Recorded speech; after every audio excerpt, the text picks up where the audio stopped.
Breaking news आहे गजा मारणेबद्दलची। गजा मारणेवर मकोकाची कारवाई करण्यात आली आहे। देवेंद्र जोग मारहाण प्रकरणी ही मोठी कारवाई करण्यात आल्याचं आपण बघतोय।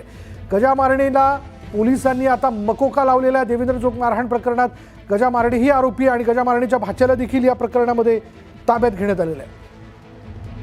अधिक तपशील आपण जाणून घेणार आहोत। आमचे प्रतिनिधी चंद्रकांत फुंदे आता एक क्षणाला आपल्या बरोबर आहेत। चंद्रकांत, काय तपशील या कारवाईबद्दल? हो, या कारवाईवरनं स्वतः केंद्रीय मंत्री मुरलीधर मोहोळ यांनी नाराजी व्यक्त केली होती, कारण त्यांच्या कार्यकर्त्याला भर चौकात मारण झाली होती रस्त्यातल्या भांडणावरनं। आणि तो आरोपी होता गजा मारणे गुंड। आपल्याला माहिती आहे, यापूर्वी तो अटकेत होता, नंतर अनेक प्रकरण निर्दोष होऊन पुन्हा तो सक्रिय झाला, तर टोळी चालवत होता पुण्याचा मालक म्हणून, आणि त्याच्या भाच्याने सगळी मारहाण केली होती। त्यावरनं पुणे पोलीस ऍक्शन मोडमध्ये आले आणि आज पुणे पत्रकार संघाच्या वार्तालापमध्ये त्यांनी स्पष्ट सांगितलंय, होय गजा मारणेला आम्ही मोक्का लावलाय, त्याचा शोध सुरू आहे आणि त्यालाही अटक करणार। म्हणजे जे काही रील्स फिरवून गजा मारणे पुन्हा दहशत निर्माण करत होता गुन्हेगारी विश्वात पुण्याच्या, त्याला मुसक्या आवळण्याचं काम पुणे पोलीस आयुक्तांनी केलेलं आहे आणि त्याला अटक करणार असं जाहीरपणे भूमिका घेतली पुणे पोलीस आयुक्त अमित देशकुमार यांनी। धन्यवाद या सगळ्या माहितीबद्दल।